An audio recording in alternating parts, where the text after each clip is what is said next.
Hello, I'm Rachel Lackey and I'm an outdoor therapist. I'm here at lovely St Ives Estate near Bingley where I do my walking sessions with clients, and this video is for therapists who are thinking of doing outdoor for the first time or those who are wanting to develop their practice. And specifically this video is about working in the rain. So I go out no matter what the weather, with the exception of icy, treacherous weather or extreme winds, something that would cause an increased risk. I go out in rain and snow, cold temperatures, everything else. So that's all in the risk assessment that I will have had the client sign and go through in the assessment process. So here we are in the rain. If they'd wished to cancel because of the rain, we could have moved to Zoom or to phone. But let's say that they've agreed to attend in the rain, and here we are. So clothing first, I make sure that I've got a waterproof coat. Don't be tricked by water resistant. It's not gonna last you well for 3 back-to-back sessions outdoors.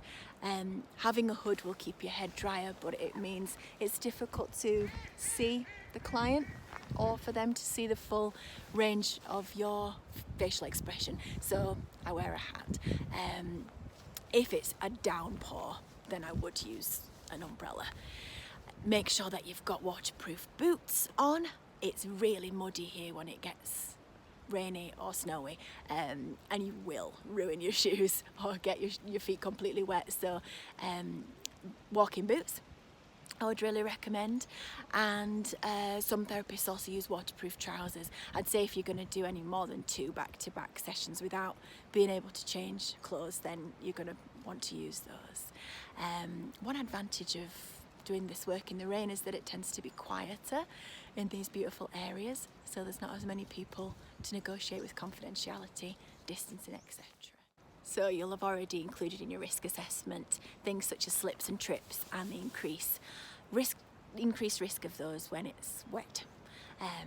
And you will have done paperwork with the client beforehand in the assessment, so all the paperwork that could get soggy out in the rain is already complete. And during the lockdown that we have at the moment, it's not advisable to be passing back and forth paper and pens, so the more that you can get done digitally, the better.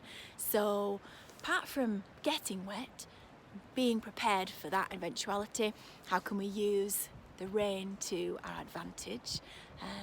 Well, I'd invite the client to experience the sensory aspects of the rain, the feel of it on your skin, the sound of it on different textures, pausing and noticing the outward stimuli and how that affects the sensations within, and any memories that it perhaps sparks, how different the trees and the ground looks when it's shiny or darker or affected by the rain, maybe the difference in smell, etc.